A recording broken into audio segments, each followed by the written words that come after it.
Donc, vous êtes sur un bon endroit. Nous partageons des enseignements qui ciblent l'âme, des enseignements qui peuvent sauver des vies. Donc, vous êtes sur un bon endroit. Donc, restez scotchés du début jusqu'à la fin. Le Seigneur ne manquera pas de vous faire du bien. Voilà, si vous n'avez pas encore ici Jésus-Christ dans votre vie comme Seigneur et Sauveur, c'est le moment de pouvoir le faire parce que le temps qui nous a été accordé pour être sauvés, pour pouvoir accéder au royaume des cieux, ce temps-là est en train d'être épuisé. Donc nous sommes vraiment vers la fin. En voyant, en regardant tout ce qui se passe à travers le monde, vraiment ce sont des signes majeurs qui annoncent la fin des temps de l'Église. Donc, il est dans votre intérêt de pouvoir accepter Jésus-Christ dans votre vie comme Seigneur et Sauveur. Si tu ne sais pas comment faire, donc écrivez-nous, même par un commentaire, même par cet email qui passe au bas de vos petits écrans. Nous allons pouvoir vous répondre, vous envoyer un numéro WhatsApp pour entrer en contact avec vous. Voilà, donc le temps de l'Église touche à sa fin. Comme j'avais dit hier, ne prenez pas cela, bien-aimés, comme d'habitude des paroles voilà, en l'air. Hein, parce qu'il y a certaines personnes qui prennent certaines choses à la légère.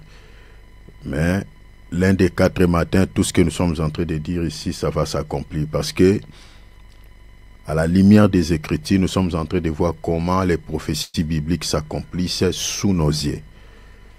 Voilà, l'horloge de l'Église, c'est l'Israël, c'est tout ce qui se passe au Moyen-Orient.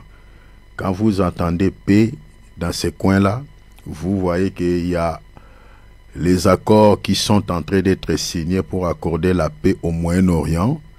Bien aimé, il faut faire très attention par rapport à cela parce que ce qui se passe dans ces coins-là, dans la Bible, il y a des textes bibliques qui nous éclairent là-dessus. Qui nous éclairent là-dessus par rapport à tout ce qui se passe au Moyen-Orient, même à travers le monde. Le Seigneur a dit, quand vous verrez toutes ces choses, sachez-le que je suis proche à la porte. Parmi toutes ces choses, il y a ce qui vient de se passer dans ce coin-là, cet accord de paix. Donc, même si vous lisez Daniel chapitre 9, verset 27, vous allez voir, la Bible dit, ils feront une solide alliance. Vous comprenez? Donc, dans notre temps aujourd'hui, cet accord de paix peut avoir plusieurs appellations. On peut appeler ça accord pour ne pas peut-être aller dans le sens biblique, hein, parce que la Bible parle de l'alliance. Mais l'alliance, c'est aussi un accord. On peut appeler ça également traité ou feuille de route. Ça peut, l'ennemi peut les revêtir toutes ces appellations. Juste pour camoufler ou voilà, camoufler un peu le langage de la Bible. Mais ce qui vient de se passer dans ce coin-là, ça fait partie des prophéties bibliques. Ils feront une solide alliance. C'est au travers de cette alliance, au travers de ces traités ou de ces feuilles de route que l'ennemi va réunir toutes ces parties qui étaient en conflit. Et la Bible dit, quand vous allez voir toutes ces choses, donc vous devez vous mettre aux aguets et faire très attention. Donc, je crois que Dieu voulant, peut-être on parlera un tout petit peu, même un mois, on parlera sur les prophéties bibliques parce que c'est important quand on voit comment les prophéties s'accomplissent. Parce que il faut comprendre que dans les 70 semaines de Daniel, il y a 69 semaines qui étaient déjà passées et il y a entre les oins qui étaient retranchés et donc en fait à partir du oin on compte il y a au moins une semaine qui est restée. J'aimerais lire ça pour ne pas dire d'autres choses. Je suis en train de nous montrer certaines choses à la lumière de la Bible pour que nous puissions comprendre que le temps de l'Église touche à sa fin. Parce qu'il y a d'autres qui ne comprennent pas trop bien les prophéties bibliques. Je suis dans Daniel chapitre 9. Je lis le verset 24 d'abord. La Bible dit, 70 semaines ont été fixées sur ton peuple. Ce n'est pas sur mes peuples. Ce n'est pas sur les nations. La Bible dit sur mon peuple. Parce que quand on lit la Bible, il faut veiller sur des mots, il faut veiller sur tous ces détails, c'est important. Le peuple dont on parle ici, la Bible dit les 70 semaines a été accordées pour ce peuple, c'est l'Israël. Ça, je dis que l'horloge, c'est l'Israël. Si nous voulons connaître les temps. Alors, la Bible dit, et sur ta ville sainte,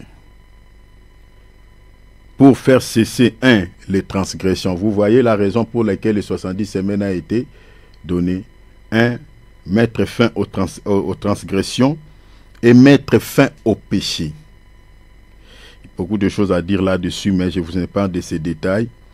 Pour expier l'iniquité et amener à la justice éternelle, pour sceller la vision et les prophéties, ou la prophétie, parce que c'est au singulier, et pour oindre les saints des saints. Je vous épargne des détails, je prends les versets 26, la Bible dit, après les 62 semaines, un oint sera retranché et il n'aura pas de successeur. Le peuple d'un chef qui viendra détruira la ville sainte, la ville et le sanctuaire, et sa fin arrivera comme par une inondation. Il est arrêté que les dévastateurs dureront jusqu'au terme de la guerre. Donc, ici, nous avons, en période de 62 semaines, la Bible dit, il y a un dévastateur qui viendra, qui détruira la ville. Ici, on peut parler de Titus qui avait détruit la ville en l'an 70, qui avait complètement, et puis, voilà, il était mort par la suite. Alors, la Bible dit, on nous parle de deux oins ici. Le premier oin dont on parle ici, c'était d'abord l'empereur Titus, parce que si vous lisez le texte, vous allez voir ça. Et le deuxième oin qui était retranché, c'était le Messie. C'est lui dont on parle ici dans le verset 26. Mais maintenant, dans le verset 27, on dit ceci. Il fera une solide alliance. Vous voyez cela? Il fera une solide alliance avec plusieurs. Qui fera cette solide alliance? Avec plusieurs. C'est l'homme dont le monde attend. Cet homme donc qui va ramener la paix. Parce que le but de ces alliances, le but de ces accords, c'est de pouvoir unir toutes ces nations, peut-être qui étaient en conflit avec ces peuples. C'est ça le but des accords. Vous savez, s'il y a plusieurs, prenons par exemple l'Union européenne, pourquoi il n'y a plus de guerre entre des pays de l'Union européenne? Entre l'Italie et l'Allemagne, entre tout ça. C'est à cause de quoi? À cause des traités, à cause des alliances. Les alliances qu'ils ont fait. Ces traités de Rome-là, chacun veille sur ces traités-là. Mais avant ces traités, ils se sont entretués. Il y a eu des guerres, première guerre mondiale, deuxième guerre mondiale. Il y a eu des milliers de gens qui sont morts ici en Europe ici. Pourquoi il n'y a plus de guerre? C'est à cause des alliances. L'alliance est plus puissante et plus forte que les relations. On peut avoir des relations, mais on peut s'entretuer, on peut, se livrer dans la guerre, tout ça. Voilà, la relation peut se rompre facilement. Mais l'alliance ne se brise pas facilement. L'alliance ne se brise pas facilement.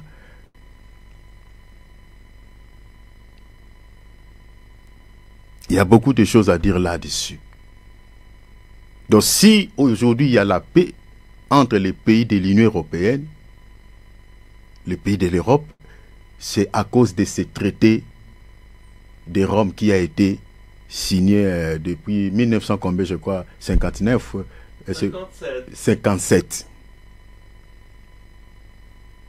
Donc cet accord là qui est signé entre l'Israël et la Palestine, ce n'est pas seulement, je crois, il y a aussi l'accord d'Abraham, je vous avais parlé ici, qui fait que entre certains pays, parmi lesquels il y a des pays, je crois l'Arabie Saoudite n'est pas entrée, mais il y a quelques pays au Moyen-Orient qui ont traité cet accord-là d'Abraham. Et là maintenant la Palestine entre. Donc ici nous sommes dans une logique de la prophétie de Daniel, chapitre 9, verset 27. Il fera, la Bible dit, une solide alliance avec plusieurs pour une semaine. Cette prophétie, dans le sens strict, elle s'accomplira au règne de l'Antichrist. Au sens strict. Parce que les une semaine dont on parle ici, c'est durant le règne de l'Antichrist. Et la Bible dit, et durera la moitié de la semaine, et il fera cesser les sacrifices, tout ça. Ça, ce sont des abominations qu'il commettra à la moitié, c'est-à-dire aux dernières semaines de son règne.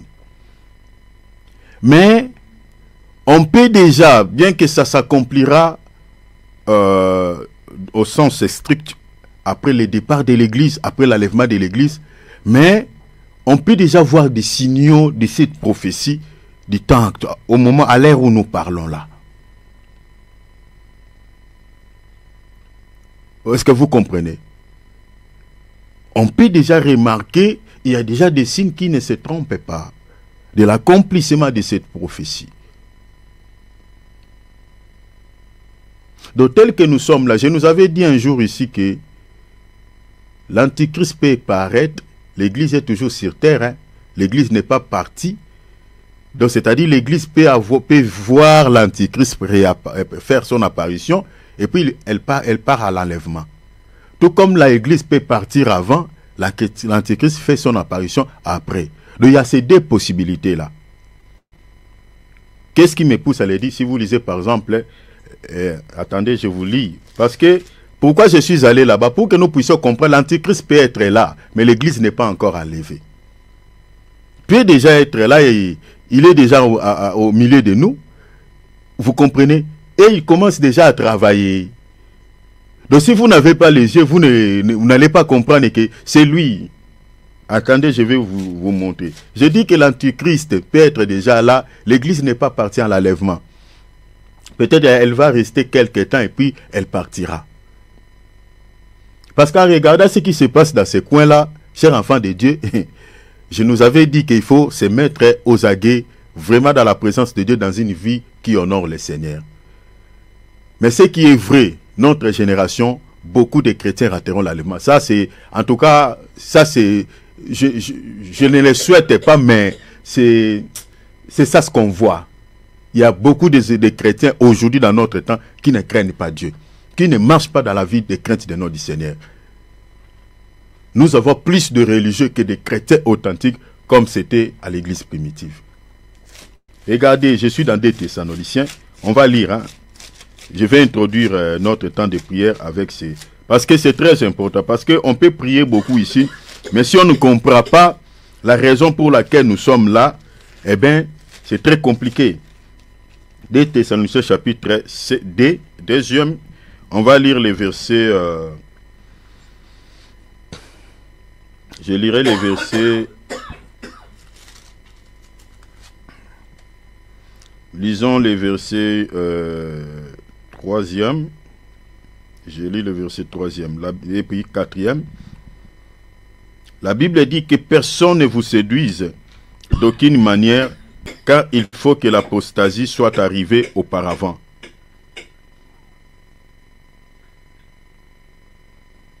Que personne ne vous séduise d'aucune manière, car il faut que l'apostasie soit arrivée auparavant, et qu'on ait vie.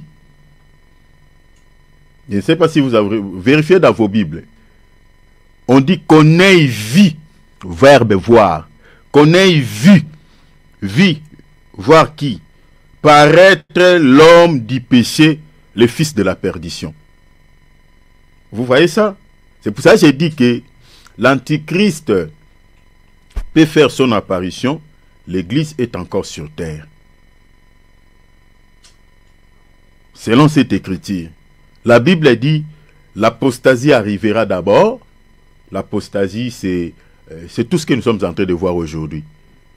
L'égarement total des chrétiens. Vous comprenez? L'abandon de la foi, comme je viens de dire.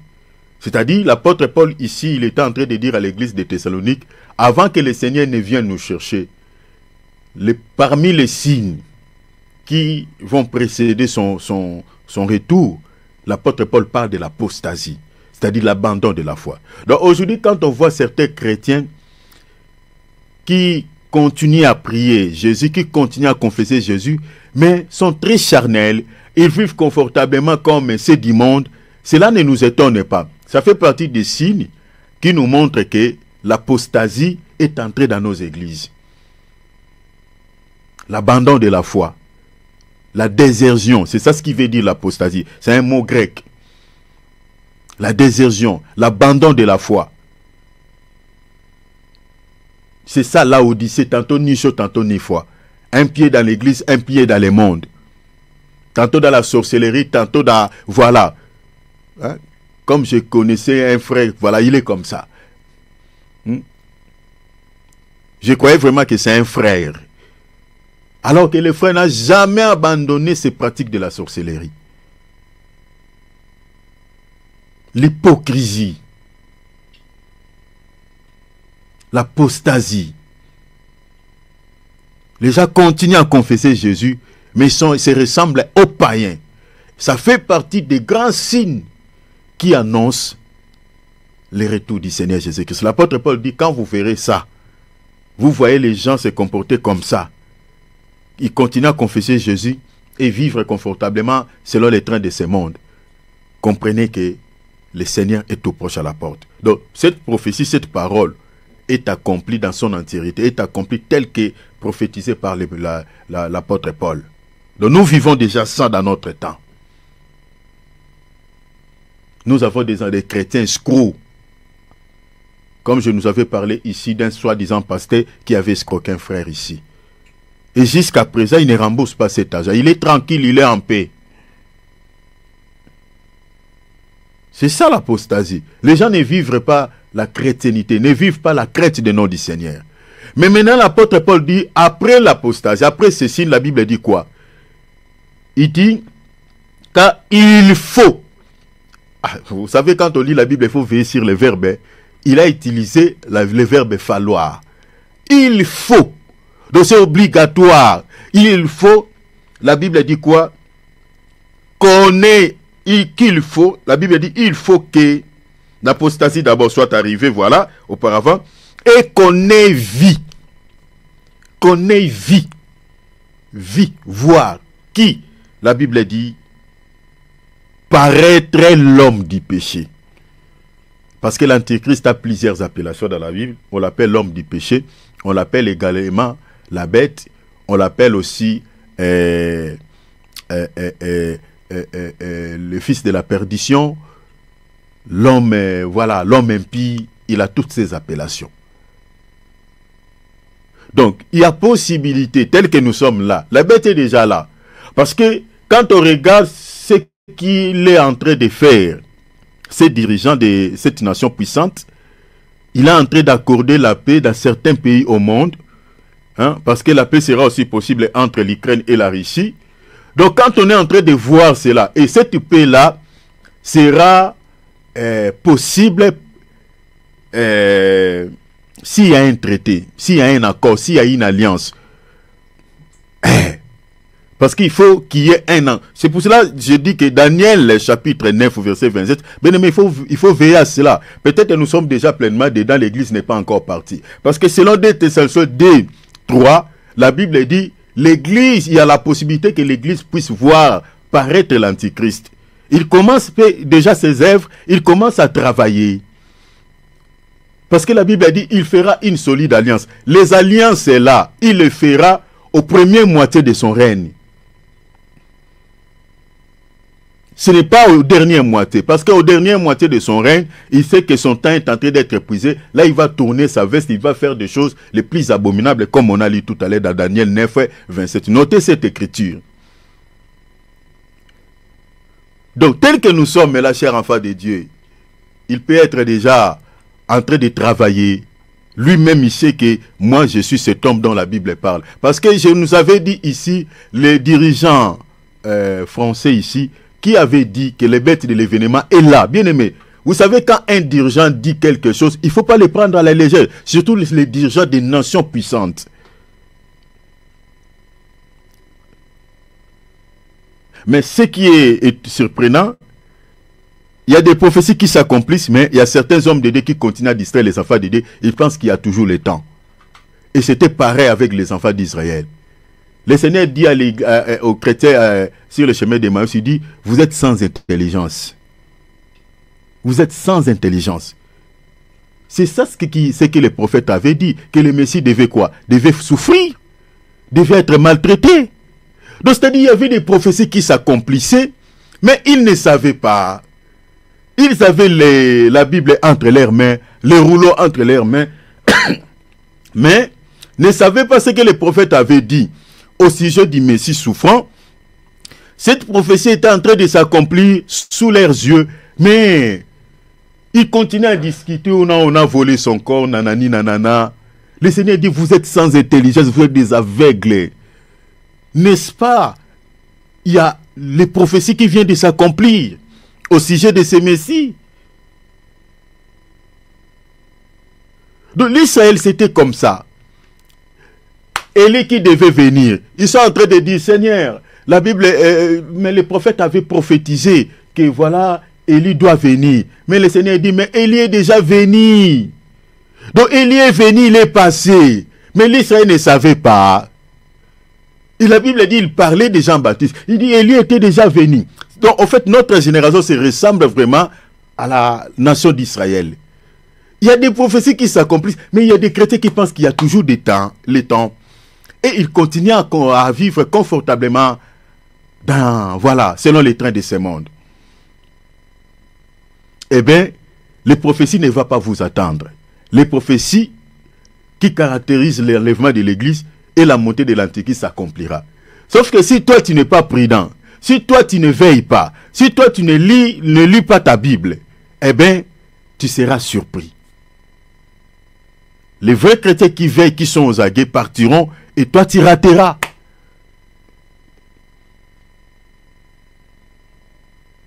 Tu rateras l'enlèvement. Veillons à ce qui est en train de se passer.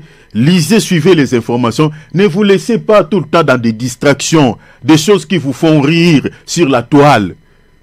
Vous allez rater, je vous dis, hein, vous allez rater l'enlèvement. Parce que les billes que l'ennemi a mis les techno, en fait, toutes ces applications à notre portée, c'est celui-là. Voilà, laissez les gens dans la distraction. Voilà, les gens ne réfléchissent plus bien. La prophétie de Daniel 9, verset 27, cette prophétie est en train de s'accomplir. Solide alliance. Il y a un accord, une alliance qui est fait là-bas. Il y a déjà un accord d'Abraham qui est déjà en place, qui a fait que beaucoup de pays ne peuvent plus attaquer l'Israël. L'Israël ne peut plus attaquer ces pays-là à cause de ces traités qu'on appelle les accords d'Abraham. Et là, avec la Palestine, il y a encore une alliance qui est faite. Très bientôt, il y aura encore un accord entre les Rwandais, parce qu'il y a déjà les principes des accords. Maintenant, il y aura un accord final pour instaurer la paix dans cette partie. Il y aura encore un accord de paix entre la Russie et l'Ukraine, qui est en train de mettre toutes ces choses en place, en train d'accorder la paix dans tous ces pays où il y a des tensions. C'est ces messieurs-là. Est-ce que ne peut-il pas être l'homme dont la Bible parle? Parce que la Bible dit, il faut que l'Église, c'est-à-dire il y a possibilité que nous puissions voir la montée, que l'Antéchrist fasse son apparition. L'apôtre Paul dit, il y a la possibilité. Il faut que l'apostasie soit arrivée et qu'on ait vie.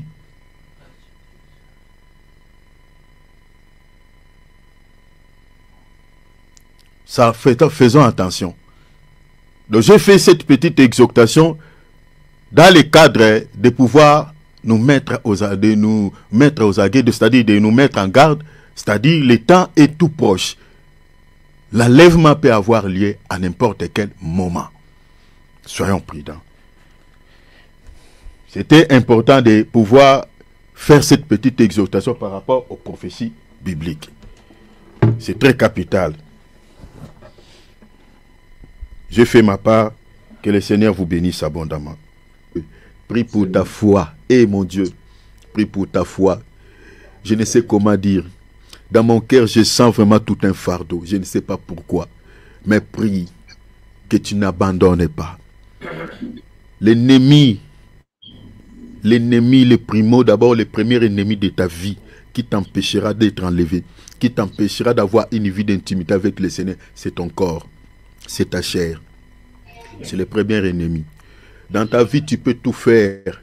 Ton corps ne discutera jamais. Tu peux tout faire. Le mal ou le bien, ton corps ne discutera jamais. Mais c'est seulement quand tu veux prendre un temps avec le Seigneur. Tu veux entrer dans la spiritualité. Tu veux entrer dans ce domaine. Tu veux jeûner. Quand tu veux se priver de la nourriture pendant un temps. Quand tu veux prendre un temps avec le Seigneur. Quand tu veux méditer la Bible. C'est à ce moment-là, ta chair commence à réagir, commence à trembler. Pourquoi tu veux avoir un temps avec le Seigneur? Pourquoi tu veux méditer la Bible? Est-ce que tu ne peux pas d'abord prendre un temps sur les réseaux sociaux? Est-ce que tu ne peux pas d'abord préparer quelque chose à manger? Est-ce que tu pourras cette fois-ci jeûner? Regardez le temps. Attendez un peu que le soleil s'abaisse. Attendez un peu. Voilà que le climat change. Ta chair commence à réagir. Le premier ennemi de ta foi, le premier ennemi de ta vie chrétienne, de ton salut, c'est ton corps. La raison pour laquelle, regarde ce que l'apôtre Paul dit. Je traite durement mon corps. Je traite durement mon corps. Je le tiens assis, je tue. Je ne me laisse pas par les désirs de ma chair. Je ne me laisse pas entraîner par ces sentiments. Je les traite, c'est moi qui les traite. Oh, cher enfant de Dieu, sois comme l'apôtre Paul. Sois comme l'apôtre Paul. Traite durement ton corps si tu veux être enlevé. Traite durement ton corps si tu veux avoir une vie relationnelle avec Dieu. Traite durement ton corps si tu veux être ami de Dieu. Tu dois les traiter durement comme l'apôtre Paul. Par les jeûnes, par la prière, il faut les soumettre. N'écoute pas les dictats de ton corps. Quand tu vois une pensée qui vient, entre sur la toile. Entre sur les réseaux sociaux. Fais ceci d'abord. Alors que tu avais l'idée de prier. Alors que tu avais l'idée de méditer la Bible. Mais tu écoutes les dictats de ton corps. Au lieu d'abord d'entrer dans la spiritualité. D'écouter ce qui peut nourrir ton âme. Mais toi tu te laisses sur les théâtres. Les séries télévisées. Les distractions. Tout ce qui peut te faire rigoler. Voilà. Dans la chair. C'est ça.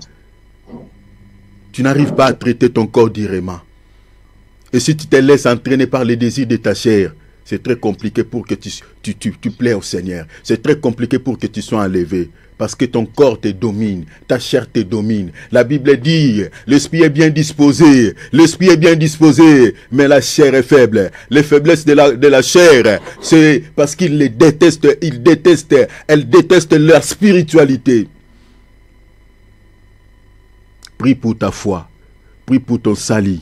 Prie pour ta vie chrétienne. Prie pour ta vie d'intimité avec Dieu. Dis au Seigneur que les 3 mois qui nous restent ne finissent pas comme ça. Bien-aimé, fais monter le niveau de ta vie relationnelle.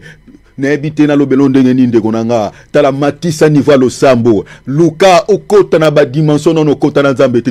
Cherche à entrer dans des dimensions que tu n'as jamais entré avec Dieu. Cherchez Dieu par les jeûnes et la prière. Cherchez Dieu à des moments comme ceci. Je vous dis, restez aux aguets. Moi, votre frère qui vous parle, l'un des 4 matins, vous ne me verrez pas. Parce que moi, je ne suis pas Jésus pour les choses de ce monde. Moi, je ne sers pas Jésus pour l'argent. Je ne sers pas Jésus pour les matériels. Mais je vous dis la vérité devant le Père. C'est pour être auprès de mon Père un jour. C'est pour être auprès du Seigneur un jour. Bien-aimé, c'est ça ce qui va être ta motivation. C'est ça. Mais il faut rester aux aguets. Il faut rester dans la présence de Dieu. Il faut vivre la vie des apôtres, la vie des prophètes. Regardez notre bien-aimé Daniel. La vie de prière était son modèle. Il priait le matin, il priait à midi. Et c'est là qui vinaye, via David Yangoana. Le matin, à midi, le soir. Yo aura combien de temps dans Nzambi? Tu prends combien de temps avec Dieu? 24 ans Nzamba Pesakayo. Le 24 heures que Dieu te donne, tu prends combien de temps avec lui? Osons espérer que Dieu peut t'utiliser comme il a utilisé Daniel. Est-ce que tu t'espères vraiment l'enlèvement? Bien-aimé, sois prudent. Prie le Seigneur. Que le Seigneur puisse t'aider à remonter le niveau de ta vie de prière. À prendre un temps dans les gènes. Dans les gènes.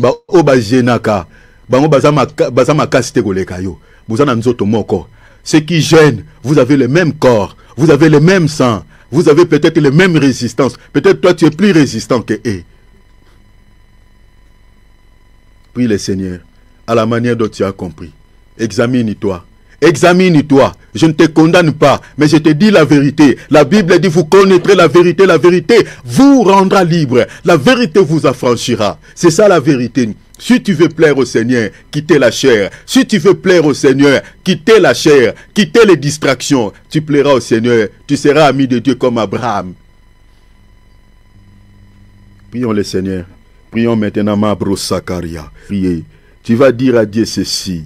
Demande au Seigneur s'il y a quelque chose qui t'empêche de jeûner, s'il y a une distraction quelconque dans ta vie, et que dans ta conscience, tu sais que ça, c'est une faiblesse. C'est une faiblesse que toi, tu as. Cela t'empêche même d'avoir une vie d'intimité avec Dieu. Cela t'empêche de prier. Bien-aimé, s'il y a quelque chose qui prend tellement place dans ton cœur, dans ta vie, tu dois demander au Seigneur que le Seigneur puisse t'aider à abandonner cette faiblesse. Ça peut être un péché quelconque, ça peut être une distraction quelconque. Tu dois prier par rapport à ça. Parce que pendant que nous sommes en train de prier, je vois comme si le Seigneur est en train de me souffler ça. Et dit, tu dois demander à quelqu'un parmi nous, vous ici, de prier pour sa faiblesse. Parce que cette faiblesse-là n'est pas bonne. C'est ça ce qui l'empêche d'avoir une vie relationnelle avec moi, d'avoir une vie d'intimité avec moi. Alors tu dois demander au Seigneur que le Seigneur puisse t'aider d'abandonner cette faiblesse. Je ne sais pas.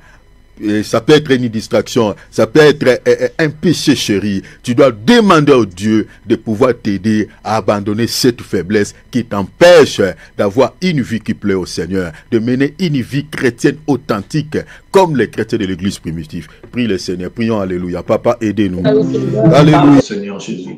Et bien-aimés dans le Seigneur, je vous salue une fois de plus au nom de Jésus-Christ. Que la grâce de Dieu, la faveur de Dieu soit avec vous tous, partout où vous vous retrouvez, vous nous suivez pendant ce moment, au nom de Jésus-Christ.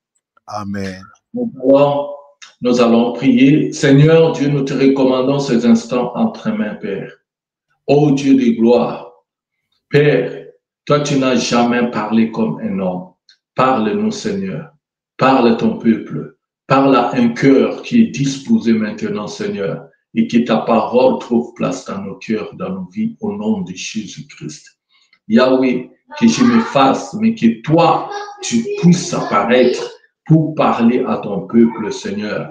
Dieu Tout-Puissant, utilise-moi, que je sois un instrument, Seigneur, utile, que je sois un instrument, Père, un canal, que toi, tu vas parler à ton peuple cet avant-midi, au nom de Jésus-Christ. Tout ce qui n'est pas de toi, nous détruisons cela, nous brisons cela. Au nom de Jésus-Christ, nous avons prié. Amen.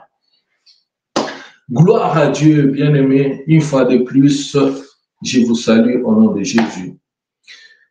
Bien-aimé dans le Seigneur, je bénis beaucoup l'Éternel parce que Dieu, il est le Dieu qui est fidèle. Parce que Dieu maîtrise toutes choses. Pendant la modération, bien-aimé, et que Dieu était en train de confirmer même le message de cet après-midi, de cet avant-midi. Je voulais parler sur autre chose, mais le Saint-Esprit m'a conduit aussi autrement. Non, le Saint-Esprit maîtrise, le Saint-Esprit connaît toutes choses. Dieu connaît toutes choses, bien aimé. Et quand même, le modérateur est en train de parler, de prier, c'est là où j'ai commencé à rire, là où j'étais pour dire, pour voir que Dieu ne ment pas et Dieu connaît toutes choses.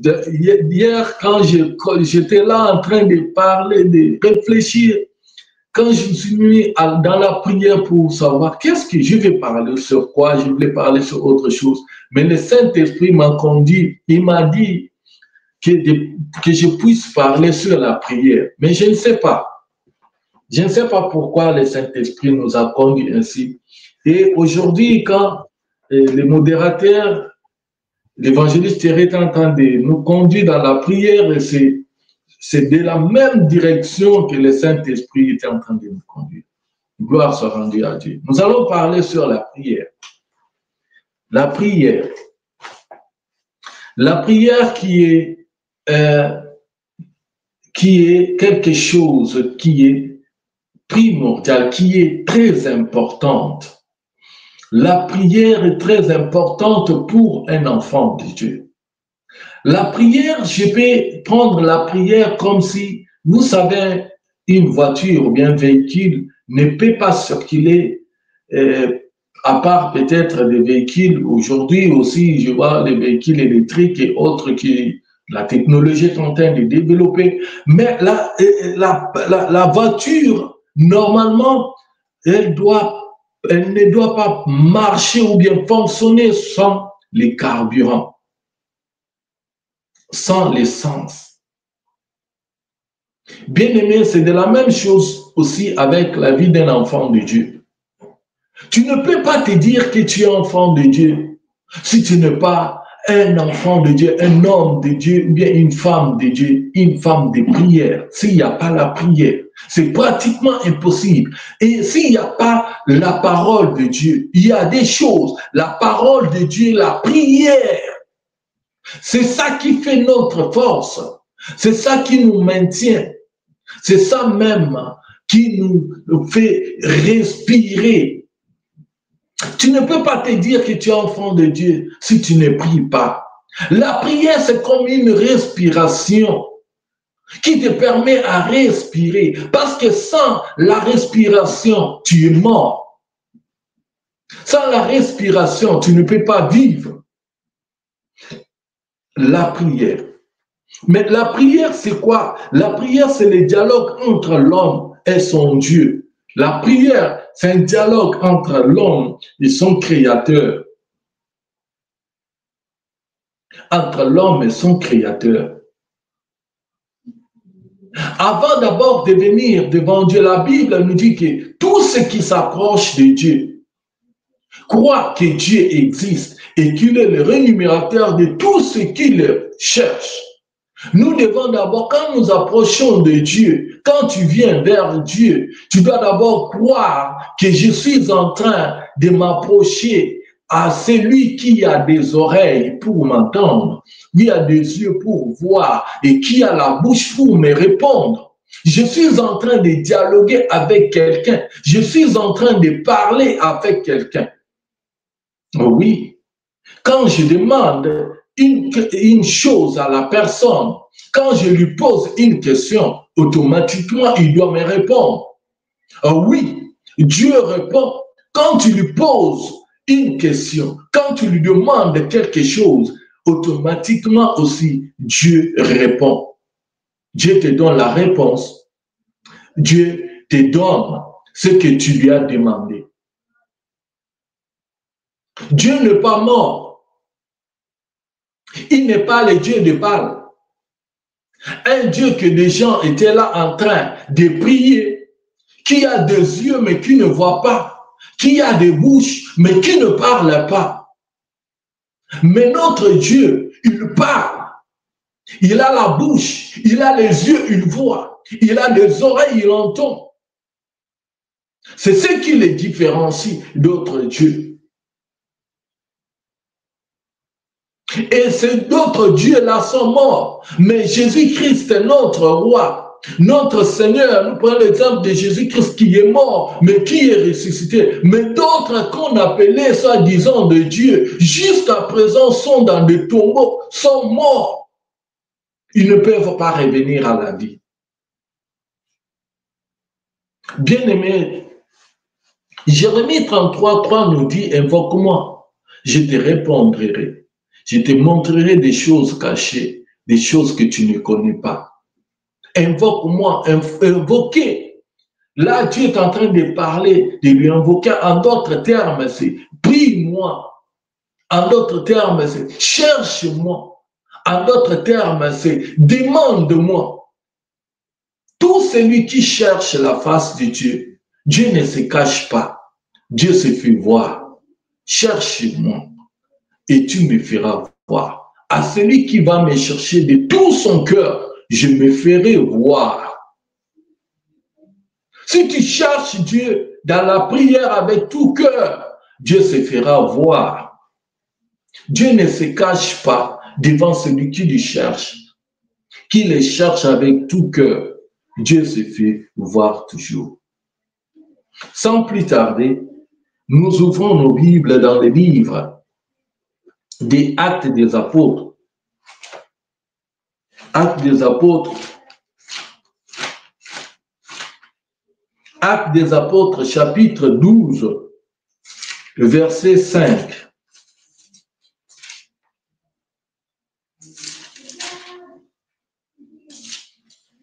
Il est écrit, Pierre donc était gardé dans la prison et l'Église ne cessait d'adresser pour lui des prières à Dieu. La nuit qui précédait, le jour où Hérode allait les faire comparaître, Pierre lié de 2 chaînes, dormait entre 2 soldats et 2 sentinelles devant la porte gardée la prison. Et voici un ange du Seigneur survint et une lumière brillant dans la prison. L'ange réveilla Pierre en les frappant au côté et en disant, « Lève-toi promptement. » Les chaînes tombèrent de ses mains. Et l'ange lui dit, « Mets ta ceinture et tes sandales. » Et il fit ainsi. L'ange lui dit encore, « Enveloppe-toi de ton manteau et suis-moi. » Pierre sortit et le suivit, ne sachant pas que ce qui se faisait par l'ange était réel, et imaginant avoir une vision. Lorsqu'il eut passé la première garde, puis la seconde, il arrivèrent à la porte de fer qui mène à la ville et qui s'ouvrit d'elle-même devant eux. Ils sortirent et s'avancèrent dans une rue. Aussitôt l'ange quitta Pierre. Revenu en lui-même, Pierre dit, « Je vois maintenant d'une manière certaine que le Seigneur a envoyé son ange et qu'il m'a délivré de la main d'Hérode et de tous ceux que le peuple juif attendait. » Après avoir réfléchi, il se dirigea vers la maison de Marie, mère de Jean, surnommée Marc, où beaucoup de personnes étaient réunies et priaient. Gloire soit rendue à Dieu. Nous ouvrons encore nos Bibles dans le livre de Daniel. Nous lisons Daniel.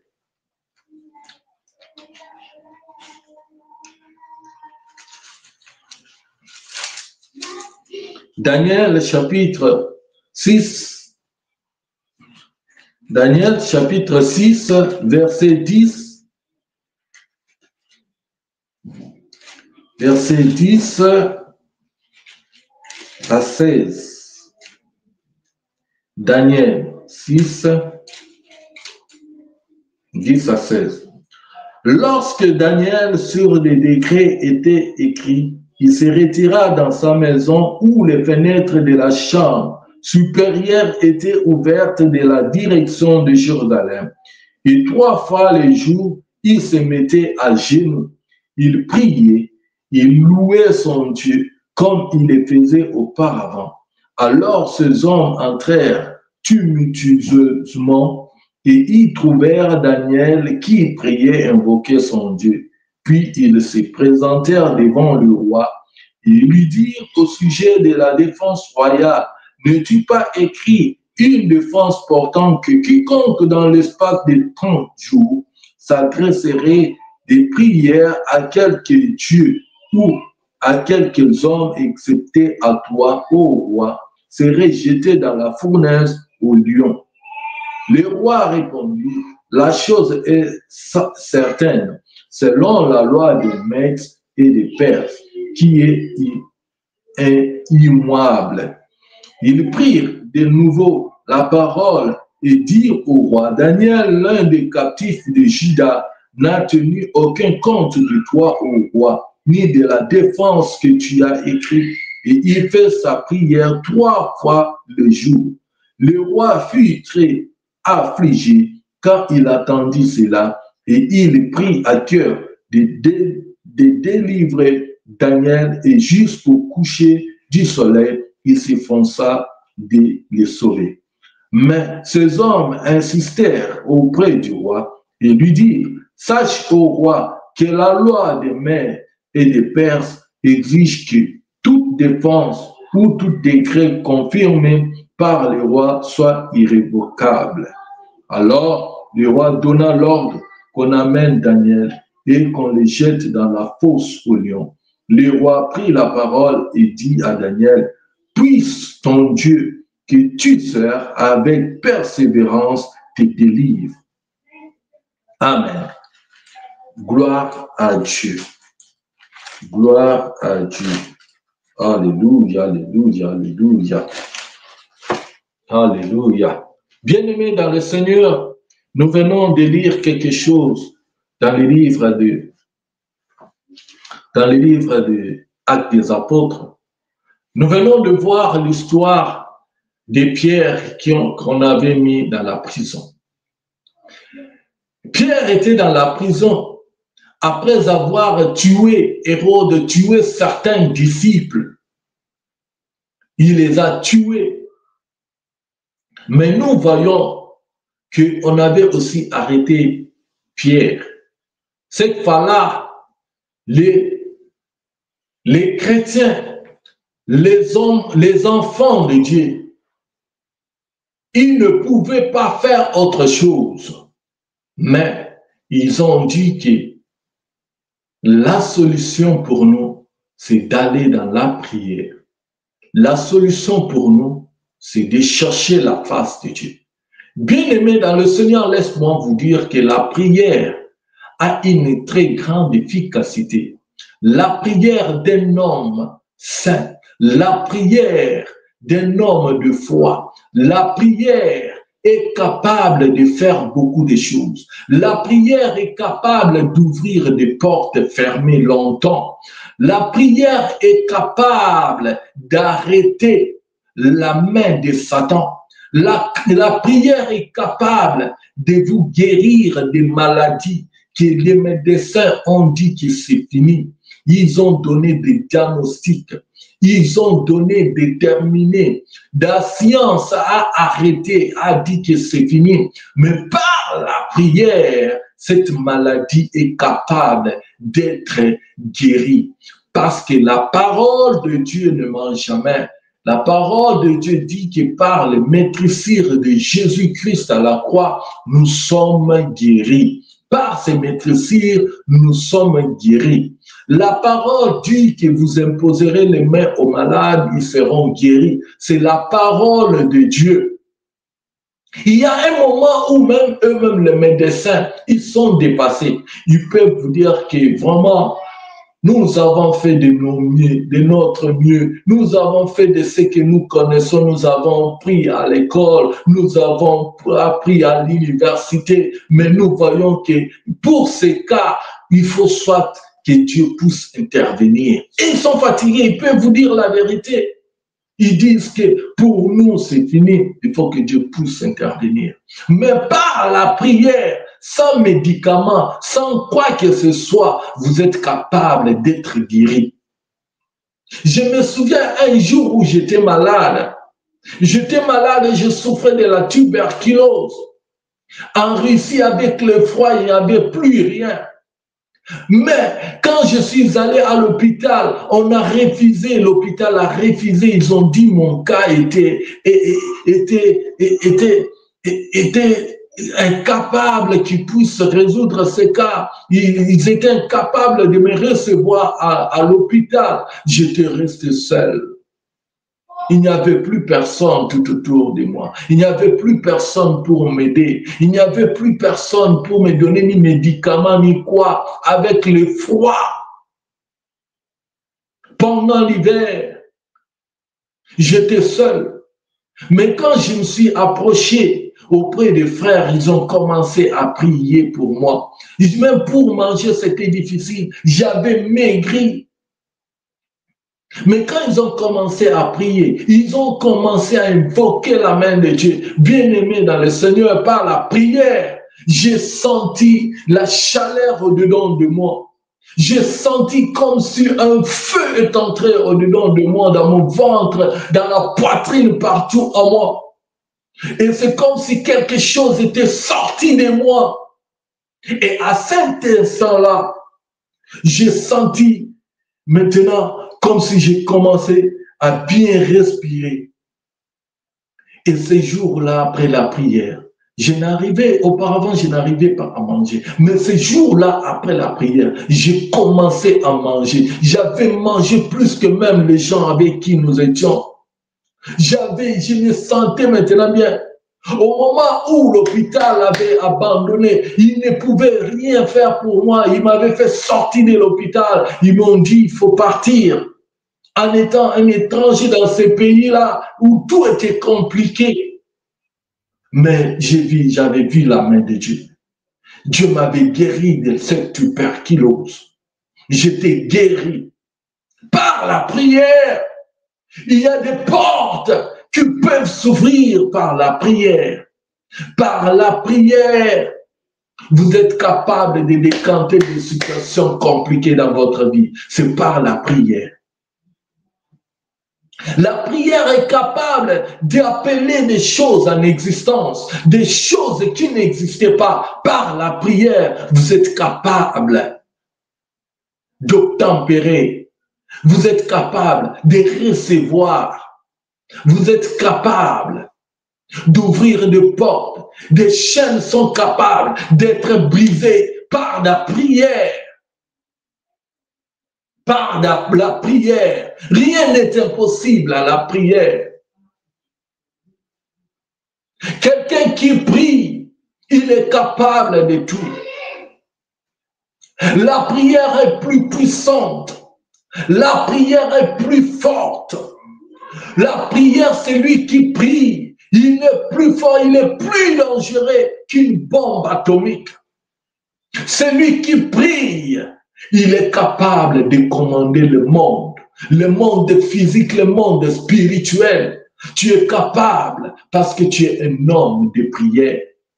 La Bible nous parle d'Élie, un homme de même nature que nous. Et la Bible nous dit qu'il a prié avec persévérance, il a prié avec insistance, afin que la pluie ne puisse pas tomber. Il a prié. Bien-aimé, la prière, rien ne peut s'opposer à la prière. Dans ce que nous venons de lire, nous voyons comment est-ce que les frères se sont mis ensemble dans Actes des Apôtres. Ils ont dit, trop c'est trop. Mais la solution pour nous, c'est de prier. Entrons dans la prière. Entrons dans la prière. Tellement Pierre, là où il était en prison, il attendait seulement d'être compromettre devant le peuple. Il attendait seulement sa mort le lendemain. Il attendait seulement que non, qu'on puisse les tuer ou bien les décapiter comme on a fait les autres. Il attendait là où il était. Il attendait seulement sa mort. Il était là. Mais la Bible nous dit que les frères et les sœurs, les hommes de Dieu, le peuple s'est réuni quelque part. Ils dressaient des prières vers Dieu. Ils priaient pour la cause de Pierre. Ils étaient en train de prier. Et leur prière a fait que Dieu puisse envoyer son ange jusque là où Pierre était en prison. La prière entre partout. Il n'y a pas de fermeture. Il n'y a pas des obstacles. Il n'y a pas des embûches pour que la prière ne puisse pas agir. La prière, même si tu as déjà prié tant d'années, bien-aimé dans le Seigneur, laisse-moi te dire que ta prière ne meurt pas. Ta prière agit. Ta prière est en train d'agir. Tel que tu vis là, laisse-moi te dire que tout le temps que tu as passé dans la prière, ce n'est pas en vain. Même aujourd'hui, jusqu'à présent, ce n'est pas en vain. La prière marche. La prière marche. La prière marche. La prière continue à marcher. Pierre, là où il était, il ne savait pas, mais il a vu qu'un ange est venu, un ange est apparu, un ange lui dit de s'élever. Il s'est mis debout, il dit de porter ses sandales, il a porté, et tout ce qui s'est passé là, la Bible nous dit que Pierre, il ne croyait pas, il voyait peut-être qu'il était en train de voir une vision, ou bien il était en songe. Mais c'était la réalité qu'il était en train de vivre. Et quand il s'est mis debout, des chaînes se sont tombées. Les chaînes se sont brisées. Pierre s'est vu libre. Et quand il est là, il a dit que, et la Bible nous dit que l'ange de l'Éternel lui dit, suis-moi. Et quand il partait, l'ange devant lui, c'est quelque chose qui me plaît encore. C'est quand on dit que l'ange lui dit de le suivre. Pierre était toujours derrière, mais l'ange était devant. Mais dans nos jours ici, il y a beaucoup de ces chrétiens-là qui veulent se mettre devant les maîtres, devant celui qui les a délivrés, devant celui qui les a sauvés.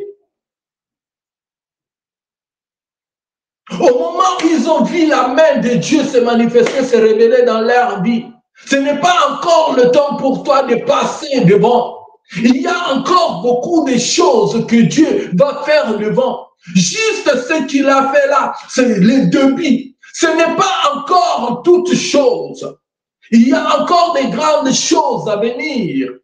Mais eux, tellement avec l'orgueil, tellement avec, pour se voir qu'ils sont capables, que ce que Dieu a fait maintenant, et ils sont capables de se conduire eux-mêmes. Ils sont capables de se conduire eux-mêmes. Ils sont capables de prendre maintenant le devant de leur vie. Non, ce n'est pas encore le temps. Laisse d'abord Dieu agir dans ta vie. Laisse d'abord l'œuvre que Dieu est en train de faire dans ta vie. Ce n'est pas encore fini. Il y a encore des grandes choses que Dieu puisse faire en toi. Sois humble, sois derrière les maîtres, sois derrière Jésus, sois derrière celui qui t'a délivré. Ne sois pas pressé de prendre le devant. Ne sois pas pressé de précéder celui qui t'a délivré, qui connaît, qui maîtrise toutes choses. Sois derrière. Obtempère d'abord, reste calme, laisse-toi conduire. Ce n'est pas encore le temps que toi tu puisses prendre le devant. Mais il y a beaucoup qui veulent prendre le devant, qui veulent prendre la place de Dieu, qui veulent prendre la place de celui qui les a délivrés, qui a fait quelque chose dans leur vie. en sachant qu'ils connaissent déjà, qu'ils maîtrisent déjà les choses. Or, ce n'est pas encore le temps, ce n'est pas encore le moment pour toi de passer les devants, pour toi de prendre le contrôle, pour toi de conduire toi seul. Il y a un temps qui te sera donné. Mais pour l'instant, reste d'abord à ses pieds, reste d'abord derrière le maître. C'est ce que Pierre a fait. L'ange est parti et est passé devant. Parce qu'il y avait encore d'autres obstacles. Il y avait encore des murs et des obstacles à franchir. Mais Pierre est resté derrière. Il s'est laissé guider. Il s'est laissé conduire par l'ange. Et l'ange est passé. L'ange était devant. Pierre était derrière. Une fois Pierre s'est mis debout, des liens sont tombés. Il a commencé à suivre l'ange. Et la Bible nous dit, chemin faisant, il y avait des grandes portes, des grandes portails qui s'ouvraient d'elles-mêmes.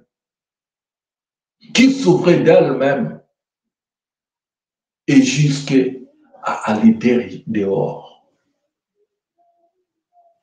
Jusqu'à aller dehors.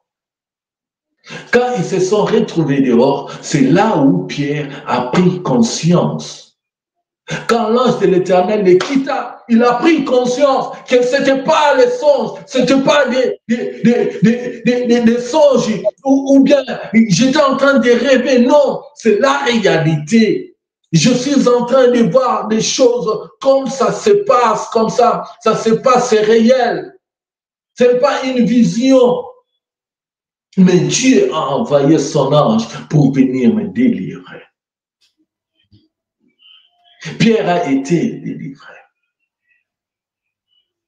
Bien-aimé dans le Seigneur, il a été délivré grâce à la prière de certaines personnes qui se sont mises à intercéder, qui se sont mis à allumer le feu, qui se sont mis à supplier Dieu, qui se sont mis à invoquer Dieu, qui se sont mis à implorer la grâce, la faveur de Dieu.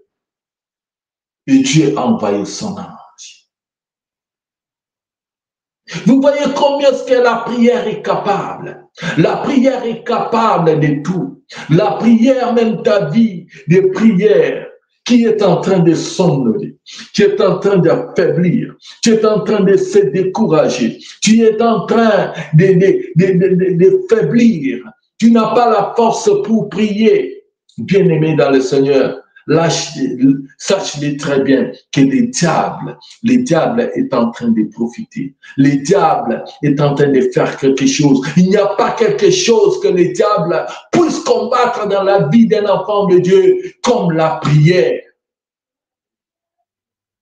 Tu es debout aujourd'hui. Tu es appelé enfant de Dieu aujourd'hui. Tu es appelé chrétien jusqu'à présent. Tu as 20 ans dans la vie chrétienne. Tu as 30 ans dans la vie chrétienne. Tu persévères, tu tiens le coup jusqu'à présent. Ce n'est pas par ta force, ce n'est pas par ta connaissance, mais sache-le très bien, c'est par ta prière. C'est parce que tu es un homme de prière. C'est parce que tu pries encore jusqu'à présent. C'est parce que tu prends encore le temps de chercher Dieu. C'est parce que tu jeûnes encore. Aujourd'hui, ce n'est plus par ta force. Si aujourd'hui, tu prends dans des retraites, tu prends des moments de retraite, tu tiens encore la vie de prière. Ce n'est pas parce que tu le mérites, mais laisse-moi te dire, c'est parce que Dieu t'a fait grâce et que tu pries jusqu'à présent. C'est ta prière qui te maintient. Tu triomphes le péché, certains péchés dans ta vie. Ce n'est plus par ta force, mais c'est parce qu'il y a encore une vie de prière en toi. Tu triomphes aujourd'hui les diables. Tu triomphes aujourd'hui devant les attaques de l'ennemi. Ce n'est plus par ta force, mais c'est parce que la prière est encore là. Le feu de la prière est encore là. La prière te maintient encore. La prière est encore là. Tu es d'abord connecté à Dieu. C'est grâce à cela que tu es épargné de beaucoup d'attaques. Tu triomphes. C'est parce que la prière est là. Bien-aimé dans le Seigneur, il n'y a pas quelque chose qui peut te maintenir si ce n'est la prière. La prière, celui qui prie, il est capable de tout. La prière est capable de changer la trajectoire de la vie d'une personne. La prière est capable de changer le parcours, ton histoire. La prière est capable de changer, de donner. La prière est capable de donner la vie à ce qui est mort en toi. La prière est capable de ressusciter des rêves enterrés. La prière est capable de tout faire. Rien n'est impossible à la prière. La prière est capable de triompher ces combats de ta vie, tous les combats que tu vois, toutes les batailles que tu vois dans ta vie, mais tu peux triompher. Cela peut prendre fin que par la prière. Partout tu peux retrouver la voie, l'accès nous est donné.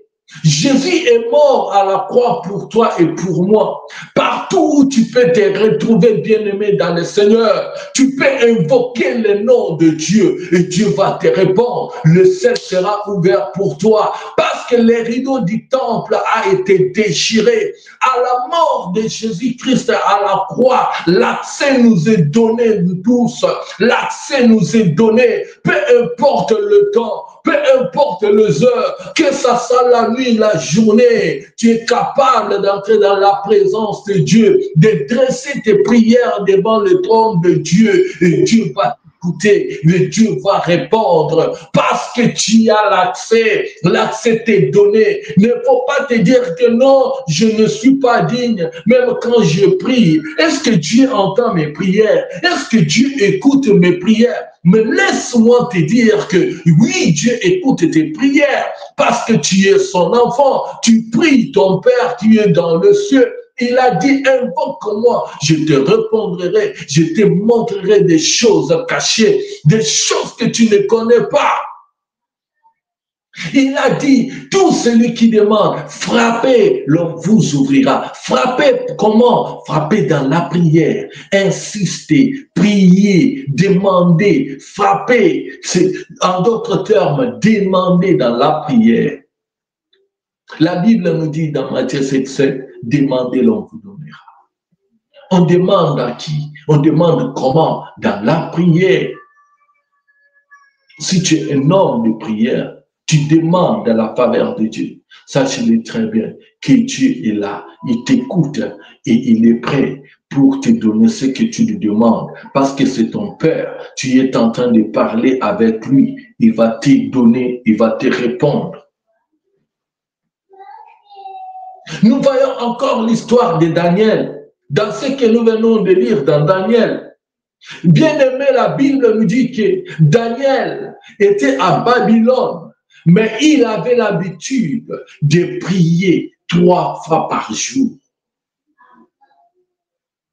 C'est Dieu, tu peux le prier tant de fois que tu veux. Peu importe le lieu, il n'y a pas un lieu approprié pour invoquer Dieu. Ce n'est pas peut-être comme d'autres, je le vois, de musulmans, ils ont des heures bien calculées, ils ont des heures bien arrêtées où tu peux te mettre quelque part, tu laves tes pieds, tu te laves, tu commences à compter les chapitres. Non, peu importe où je peux me retrouver, peu importe l'heure, il n'y a pas l'heure, il n'y a pas de limite, il n'y a pas de temps bien calculé, il n'y a pas, même partout, même en cours de route, même dans la voiture, même où je peux commencer à prier, je peux entrer en contact avec mon Dieu, je peux lui invoquer, il n'y a pas de temps approprié, il n'y a pas des heures calculées, il n'y a pas un horaire bien fixé, non! Tout le temps, les temps, tu peux prier, tu peux demander à ton Dieu et il est là pour te répondre. Daniel qui priait 3 fois. Daniel qui invoquait son Dieu. Matin, midi et soir. Il cherchait la face de son Dieu. Mais les gens qui étaient tout autour de lui s'est comploté contre lui. Ils se sont levés contre lui. La prière ne peut pas laisser tranquille ceux qui sont animés de mauvais esprits. Si tu es quelqu'un qui prie, des fois il y a des gens même au travail, même à l'église, même ou à l'école, à l'université où tu es, qui peuvent se lever contre toi sans que tu n'aies fait quelque chose de mal. Mais tu vois seulement les gens qui commencent à te faire du mal, qui commencent à comploter, qui commencent à t'accuser, qui commencent à te faire bien-aimer dans le Seigneur. Sache, laisse-moi te dire que tu ne les laisses pas à l'aise. Ils ne sont pas à l'aise. C'est ta prière qui les met mal à l'aise. Parce que leurs œuvres, leurs actions ne marchent pas. C'est ta prière qui bloque cela. C'est la prière qui dérange leur monde. Alors, à ce moment-là, il ne faut pas te laisser tranquille. Ils vont se laisser, ils vont se lever. Ils vont se lever. Ils vont chercher des voies et moyens. Ils vont chercher des moyens possibles pour t'empêcher.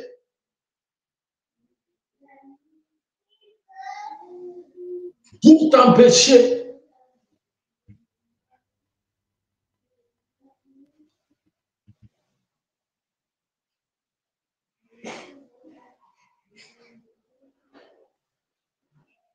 Il y avait un homme qui était trop riche dans un pays. Un homme là avait l'argent des fétiches, il avait tellement l'argent, mais il y avait un garçon qui était là dans un coin, un garçon pauvre qui travaillait quelque part. Mais ce garçon-là, il mettait les quartiers, tellement il priait beaucoup. Et les quartiers étaient mal à l'aise à cause de la prière de cet homme-là, de ce garçon-là. Il priait, même ce monsieur-là, ce fétiche, ce gris-gris ne marchait pas. Mais le monsieur est allé voir le patron de là où le garçon-là travaillait pour dire à son employeur qu'il faut augmenter beaucoup plus de travail à ce monsieur pour qu'il puisse se fatiguer, afin qu'il ne puisse pas avoir du temps de prier, parce qu'il me dérange beaucoup. Dans mes prières, il me dérange beaucoup à cause de sa prière. Je suis dérangé, je ne suis pas libre. Et il a fait comme ça, il a donné de l'argent. Et le petit garçon qui priait beaucoup est allé au travail. Il a vu que le travail était tellement immense, il était fatigué, il ne pouvait pas encore prier comme d'habitude. Il était tellement fatigué. Il n'arrivait pas à prier. Parce qu'à chaque 3 heures, il mettait mal à l'aise le monsieur. Ses œuvres, ces tactiques-là des ténèbres ne marchaient pas à cause de la prière de ces garçons. Mais au moment où les garçons commençaient à trop travailler, il est fatigué, il n'arrivait pas à prier encore comme d'habitude. Et le monsieur a commencé à ressentir la vie. Pourquoi? Parce que d'une part, le monsieur a tout fait. Il a cherché une tactique pour que les garçons soient qui poussent beaucoup travailler, fatigués de ces côtés-là. Et c'est fini, il va gagner. Vous voyez comment est-ce que le diable est capable de travailler. Même si tu travailles, tu étudies, il faut savoir équilibrer pour sauver ta vie de prière. C'est comme la Bible nous dit que le corps est faible, même si l'esprit est disposé, mais le corps est faible. Satan, il peut faire des choses par des moyens, plusieurs moyens, pour casser ta vie de prière.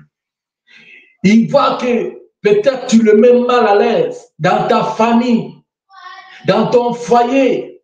Les diables, même les sorciers de ta famille ne sont pas capables d'opérer à cause de tes prières. Ils ne sont pas capables de faire des choses à cause de ta prière. Ta prière les empêche, ta prière les cale, ta prière les bloque.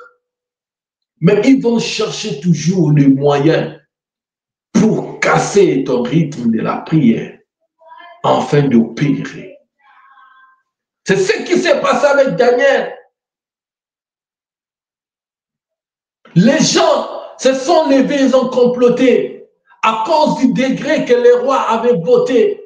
Ils ont dit, voilà les décrets que tu as dit. Voilà ce que ça dit. Par rapport à ce monsieur, il ne peut pas invoquer d'autres dieux à part ton Dieu que toi tu as dit. Et devant ce qui a été signé, les rois n'avaient pas de choix parce qu'il y avait déjà une loi établie. On a pris Daniel, on a mis en prison dans la fosse aux lions. Oui, malgré qu'on l'a mis dans la fosse aux lions, Dieu n'abandonne pas ses enfants. Même dans la fosse aux lions, Dieu s'est manifesté.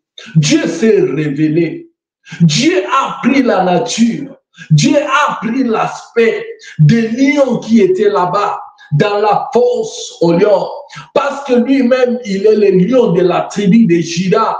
Et ces lions qui étaient là-bas, ils ne pouvaient rien faire devant Daniel. Ils ne pouvaient pas manger Daniel. Ils ne pouvaient pas couper Daniel. Pourquoi? Parce qu'il y avait un lion plus puissant, le lion de la tribu de Juda, qui était en Daniel. Ces lions-là, ils ont vu leur maître. Ils se sont adoptés, ils se sont mis et ils se sont alignés. Ils ont obéi, ils ont tempéré à ces lions qui étaient plus puissants que eux. Ils ne pouvaient rien faire. Ils sont restés calmes. Ils sont restés polis dans la fosse là-bas. Ils ont dit non, nous sommes devant notre roi. Nous sommes devant notre Seigneur.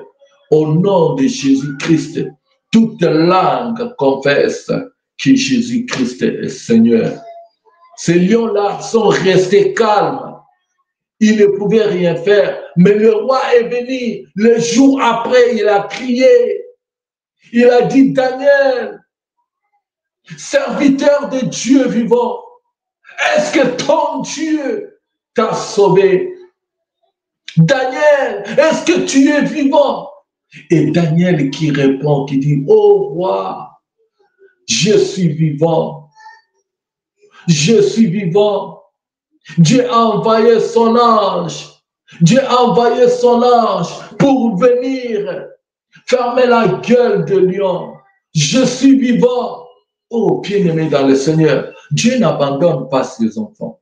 La prière que tu fais, laisse-moi te dire que cette prière te sauve en beaucoup de choses. Même quand nous prions ici, vous voyez peut-être que nous sommes en train de blaguer. Oh, si Dieu t'ouvre les yeux, si Dieu t'ouvre les yeux spirituels pour voir ce que la prière est en train de faire, ce que la prière que nous faisons est en train de faire, ce que la prière est en train de débloquer des choses, ce que la prière est en train d'ouvrir le voie, ce que la prière est en train de te donner la vie, le souffle, de te maintenir, de résister encore jusqu'aujourd'hui dans la voie de Dieu. Oh bien-aimé, tu ne peux pas imaginer. Tu ne peux pas imaginer. C'est la prière, c'est grâce à la prière. La prière est capable de te maintenir. La prière est capable de te donner la supériorité. Si tu es capable d'opérer dans le monde spirituel, même dans le monde physique, tout va marcher parce que tout a commencé dans la prière. La prière est capable de tout. La prière est capable de tout. Tu es capable d'opérer. Même un petit enfant, vous savez, même dans le monde, un enfant qui est ensorcelé, un petit enfant même de 8 ans, de 3 ans, il est capable, avec sa sorcellerie-là, d'opérer, de diriger, même des grandes personnes, d'ordonner, même à son papa, à sa maman, de le faire agenouiller, de le faire fléchir genoux, de le faire souffrir. Un petit enfant que vous ne pouvez pas imaginer. Qu'est-ce qui fait ça? C'est le pouvoir qu'il a reçu qui est en lui. Tu peux les taper pendant la journée, tu les gifles, toi là et tout ça là. Et les petits que tu es en train de gifler, toi qui les gifles, tu n'as aucune protection spirituelle. Même une vie de prière, tu n'en as pas. Tu les frappes comme ça. Mais la nuit maintenant, le petit se tourne vers toi. Il va te taper comme un petit enfant. Il peut faire de toi tout ce qu'il veut. Il peut t'étrangler pour cela. Tu te lèves le matin, oh j'ai mal au dos, oh le cou me fait mal, oh je n'ai pas dormi aujourd'hui. Et quand le petit est là, il rigole, il dit, tu vois, tu joues avec moi, tu vois comment je t'ai tapé. La nuit, je t'ai frappé. Pourquoi? Parce que tu n'as pas une protection, tu n'as pas une vie de prière qui peut te protéger. Moi, je m'étonne même des gens qui font la guerre avec des gens qui savent qu'ils sont dans des magies, dans des rose-croix, dans d'autres choses. Mais toi, tu ne pries pas, mais tu fais la guerre devant une telle personne. Tu sais combien il peut diminuer, il peut réduire ta vie en quelques secondes. Tu sais ce qu'il peut faire de ta vie. Tu n'as aucune protection spirituelle, mais tu vas faire la guerre, tu vas insulter une telle personne. Tu ne sais pas en quoi tu es en train de jouer. Même la prière, tu ne pries pas. Ou bien tu as un niveau de prière, un petit niveau de prière. Tu ne pries pas, ou bien tu cites seulement le nom de Jésus en citant. Tu ne marches même pas à la crainte de Dieu. Tu ne crains même pas Dieu. Tu peux être là même, tu pries, tu ne crains pas Dieu. Mais même ta prière ne sera pas efficace devant une telle personne. La prière ne va pas agir parce que ta vie encore, ta relation avec Dieu, ton intimité avec Dieu n'est pas sur de bonnes bases. À cause de ta vie sale que tu es en train de mener. Marche dans la sainteté, ajoute la vie de prière, tu seras efficace, tu seras fort. Tu vas ordonner, tu vas faire des choses. Je me souviens d'un frère qui était ici, il était en France en train de prier. Il priait chaque fois avec sa famille, il priait avant de dormir, quand il vient du boulot, il prie, il prenait du temps, il priait Dieu. Mais sa mère là-bas, au bled, sa mère était dans la sorcellerie terrible. Sa mère a pris seulement les bâtons, les tiges de balai, et ça transforma en un avion. Sa mère est venue jusque. Elle a traversé des rivières, des océans, des mers. Et aussi pendant l'hiver, avec tout le froid, sa mère a atterri devant la maison. Quand elle voulait opérer, faire quelque chose, sa mère est bloquée là-bas. Elle est restée. Sa mère ne pouvait plus encore bouger. Elle est tombée juste au salon, nue. Et le matin, quand le monsieur se réveille pour aller au travail, il trouve sa maman nue au salon. Le monsieur me dit, mais maman, qu'est-ce que tu fais ici? Comment tu es venu, quoi? Le monsieur a crié. Sa femme, sa famille, ses enfants sont venus là, sont réveillés, ils sont venus au salon. Ils ont dit, leur grand-mère, qu'est-ce qu'il y a? On l'a donné, des pagnes, on l'a couvert. Oh non, j'étais en train de passer quand je voulais venir ici pour faire quelque chose ici, oh, laissez-moi, s'il vous plaît, je vais parler. On dit, oui, il faut parler. Qu'est-ce qui t'a mené? Comment tu es arrivé ici? Je lui ai dit, non, je suis venu ici, j'étais venu en mission pour te tuer. Et maintenant, en traversant, je ne pouvais pas passer ici, au-dessus de ta maison. C'est pour cela que je suis tombé ici. C'est parce que à cause de la prière, j'ai vu le feu qui m'a attiré vers ici. Et donc, c'est comme un aimant qui m'a attiré. Je ne pouvais pas passer encore. Et elle est restée là. C'est à cause de quoi? À cause de la prière. C'est parce que son fils priait. Mais si son fils ne priait pas, même la sorcière elle-même, elle a témoigné, elle a dit, c'est à cause de la prière. À cause de la prière que je me suis retrouvé ici. Elle a dit, c'est à cause de la prière, oui. La dame était là.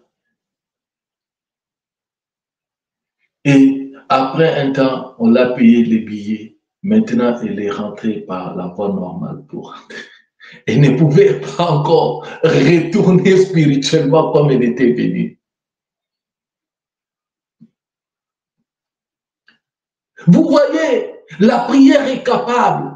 Là où tu es bien-aimé dans le Seigneur, tout ce que le diable fait est de casser ta vie de prière.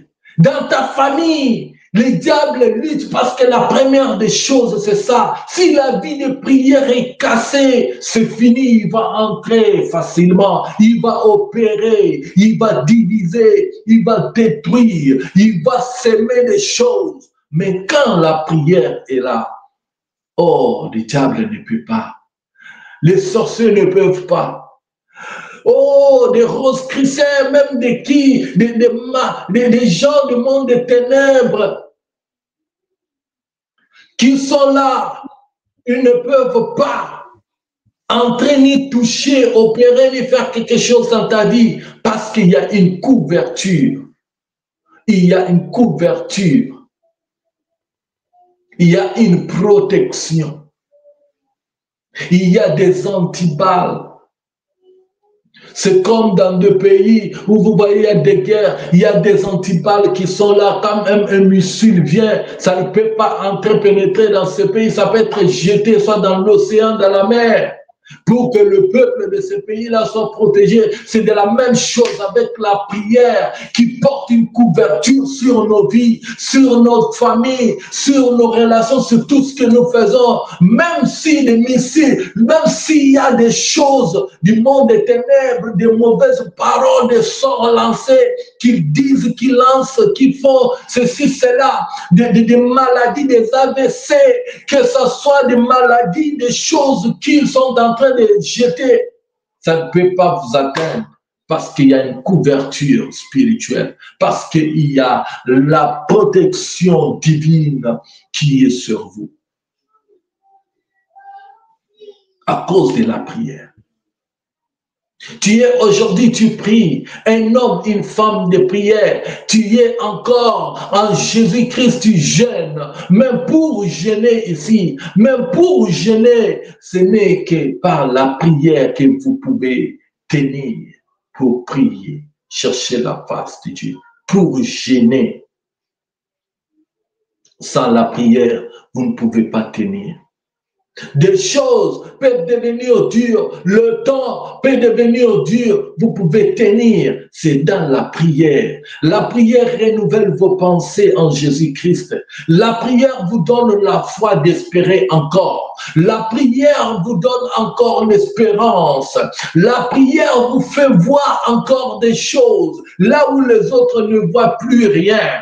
La prière vous fait voir, oh, des choses comme Dieu le voir dans votre vie. La prière vous fait voir un chemin bien tracé. Au moment où les choses, où d'autres personnes voient des blocages, il n'y a pas un issue, il n'y a pas une sortie, il n'y a pas une solution, mais vous voyez la solution. Oh, la prière est capable que vous puissiez voir des choses spirituelles telles que Dieu le voit pour votre vie. Oui, c'est par la prière. La prière vous classe dans un niveau élevé. C'est comme Daniel, on le voyait avec un esprit supérieur devant des magiciens, devant des astrologues, devant les gens du monde des ténèbres. Mais Daniel avait un esprit, on a dit que celui-ci, il a un esprit supérieur. Même ces gens-là, ils ont dit que vous devez chercher quelqu'un au roi qui a un esprit supérieur à nous. Un esprit supérieur. Quel est cet esprit-là? C'est l'esprit de Dieu. Quelqu'un qui peut avoir cet esprit-là, c'est celui qui a un esprit de Dieu, un homme de prière.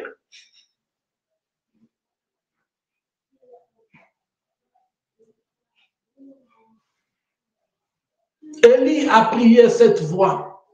Il a prié pour que la pluie puisse tomber.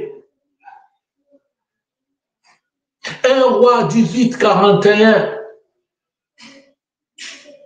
Élie a prié, il a pris ses genoux, il a pris sa tête, il a mis dans ses genoux, il a invoqué ce Dieu, il a prié 7 fois, la première fois, la deuxième fois, il n'y avait plus rien, la troisième, quatrième, 5, 6, 7e fois, il a envoyé son serviteur, regarde au ciel, est-ce qu'il y a quelque chose? Il a dit, j'ai vu quelque chose comme une pomme de main. Il a dit, oh, ok, ça y est, va dire à Akab qu'il puisse manger, qu'il puisse boire, parce qu'il y a quelque chose qui annonce la pluie. La pluie va tomber.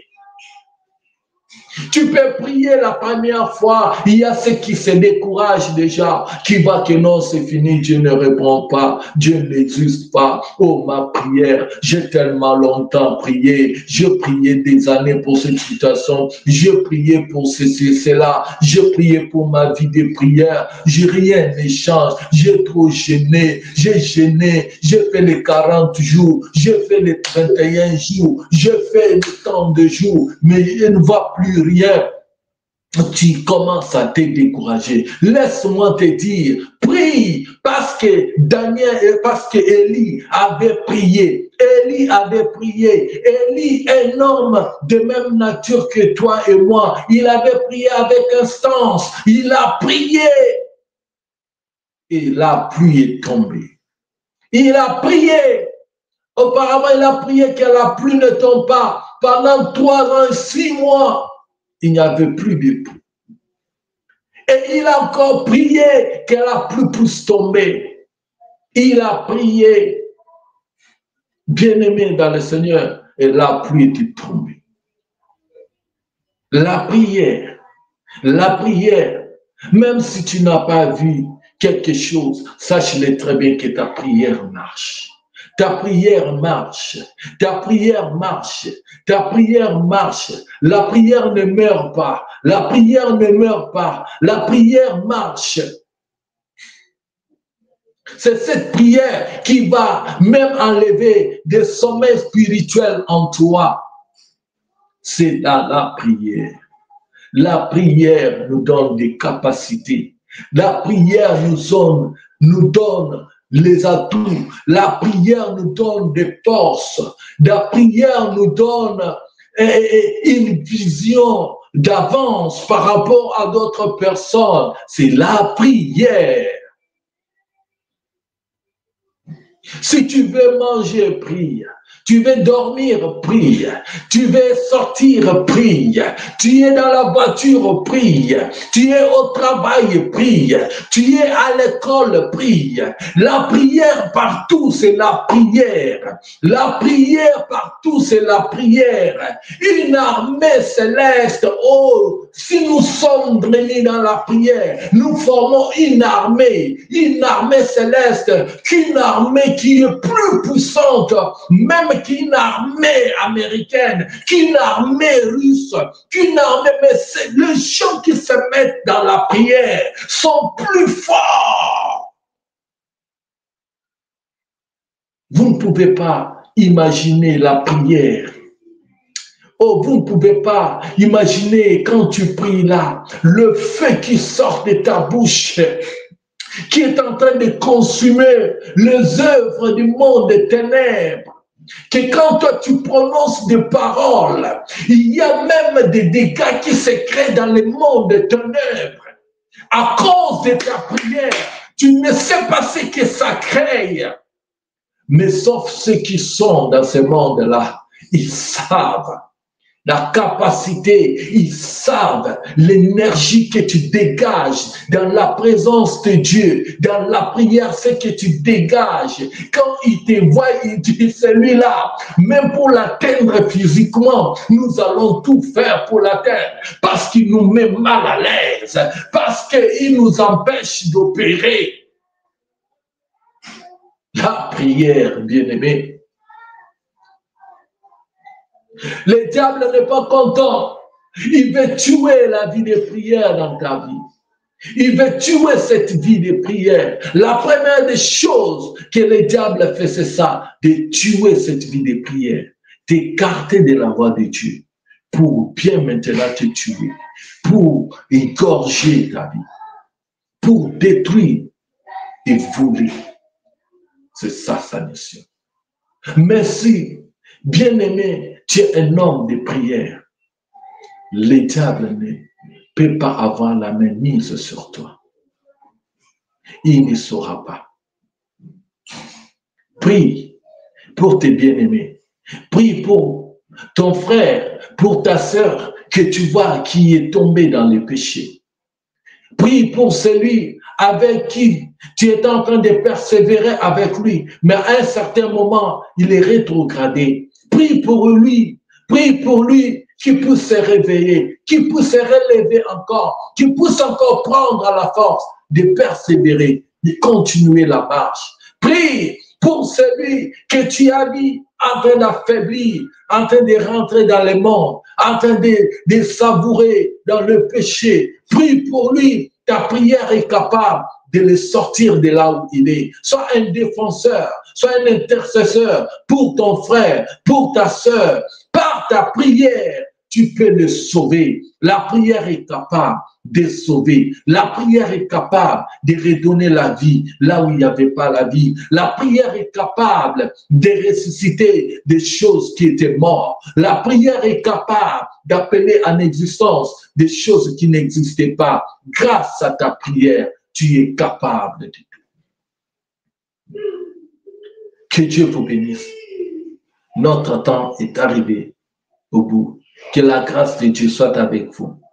À la maison, vous allez lire encore Matthieu chapitre 26, versets 37 à 55.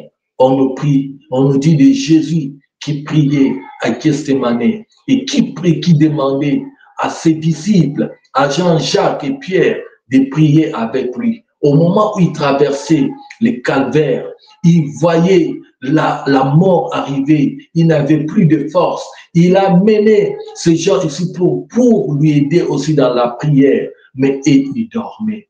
Il a dit, même 1 heure du temps, vous ne pouvez pas prendre même 1 heure. Bien-aimé, 1 heure, c'est un temps qui nous est donné. Si tu commences à prier moins d'1 heure, sache-le très bien, il y a quelque chose qui ne va pas. Le diable est à côté. Le diable, il est en train d'entrer. Et le sommeil spirituel est en train d'entrer. Lève-toi, réveille-toi, réveille-toi, entre dans la prière, réveille-toi, demande la force à Dieu. Il va te donner la force que tu puisses être un homme, une femme de prière. Parce que la vie vient dans la prière. Au nom de Jésus, que Dieu vous bénisse. Que Dieu bénisse sa parole. Au nom de Jésus-Christ. Amen. Nous allons prier. Je vais prier pour vous. Seigneur Dieu Tout-Puissant, je prie pour mon frère. Je prie pour ma sœur. Ô Éternel, nous venons à toi. Toi, le Dieu qui donne, qui met en nous le vouloir et le faire. Seigneur, je prie pour une âme qui avait cessé de prier, pour une âme qui avait cessé de te chercher. Seigneur, mets encore ses besoins, mets encore ses désirs, que ces désirs de la prière puissent encore renaître, puissent trouver encore jour dans sa vie au nom de Jésus-Christ. Qu'une vie de prière, une vie d'intimité, une vie de jeûne, jeûner pour te chercher, jeûner pour chercher ta face, rechercher ta face. Seigneur, tu as dit que nous puissions te rechercher. Là aussi, 2 ou 3 se mettent en accord. Cherche ma face, je me ferai voir. Seigneur, fais-toi voir, Seigneur, dans la vie de tes enfants. Donne encore l'espoir. Donne encore, cette vie qu'ils avaient perdue. Que cette vie de prière puisse renaître encore au nom de Jésus-Christ. Au nom de Jésus-Christ, la vie de la prière met ses désirs, Seigneur. Toute distraction, Seigneur, soit éloignée de mon frère, de ma sœur, au nom de Jésus-Christ. Que cette vie de prière puisse renaître encore au nom de Jésus-Christ. Par la prière, nous triomphons. Par la prière, nous triomphons du péché, nous triomphons le diable, nous triomphons des traits enflammés, nous triomphons, Seigneur, tous les hommes, toutes les ambitions, nous triomphons de tout ce qui est de l'ennemi. Par la prière, que la vie de mon frère et de ma sœur, des prières soit préservée par toi et soit épargnée. Au nom de Jésus-Christ, nous t'avons supplié. Amen. Que Dieu vous bénisse. Soyez bénis au nom de Jésus. Amen.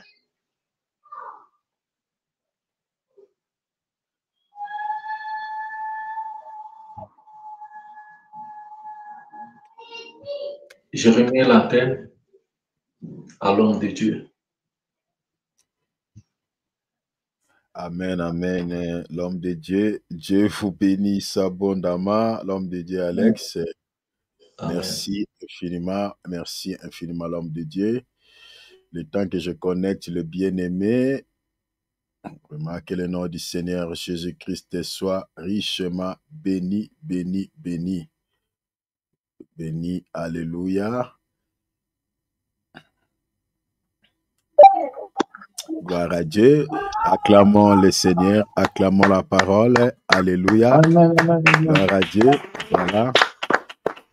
Vraiment que le nom du Seigneur Jésus-Christ soit richement béni. Dieu vous bénisse abondamment, l'homme de Dieu, Alex. Merci beaucoup pour la parole. Merci infiniment pour l'évangile. Chers enfants de Dieu, nous sommes arrivés à la fin de notre temps de prière. Donc, le Seigneur nous a tous interpellés. Vous avez vu la manière dont le Saint-Esprit fait ces choses. Donc, Dieu nous a parlé d'une manière ou d'une autre. Moi, je ne savais pas que l'homme de Dieu, Alex, parlerait sur la prière. Mais vous avez tous vu pendant la modération comment est-ce que le Seigneur aussi m'a orienté, m'a guidé pour parler de la prière. Donc, vous voyez, c'est comme ça que le Saint-Esprit fait ces choses. Donc, Dieu donne un message et puis il le confirme. Il est confirmé. Et c'est souvent, c'est comme ça que Dieu parle. Donc Dieu parle. Vous voyez, David, il dit, dans le psaume, il dit, l'Éternel a parlé une fois, mais moi j'ai entendu 2 fois. Oh mon Dieu, dans la parole, il y a des choses. Il a parlé une fois, mais j'ai entendu 2 fois. On voyait tous ces messages-là. Dieu n'a parlé qu'une seule fois, mais nous avons entendu 2 fois.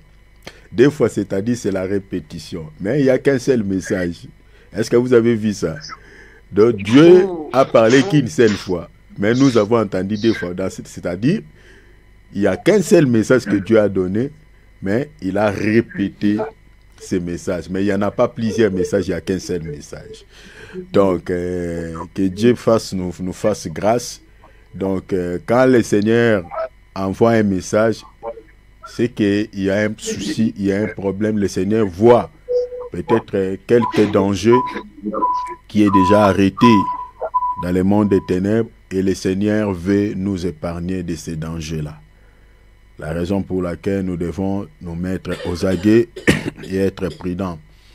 Donc, soyons prudents, je répète encore, parce que le moment du départ est arrivé. L'enlèvement de l'Église, je ne sais pas pourquoi j'insiste là-dessus, que cela peut avoir lieu à tout moment. Donc, il faut, le Seigneur nous a dit, si vous voulez se tenir prêt, pour que les jours ne vous surprennent pas, le Seigneur nous conseille de prier.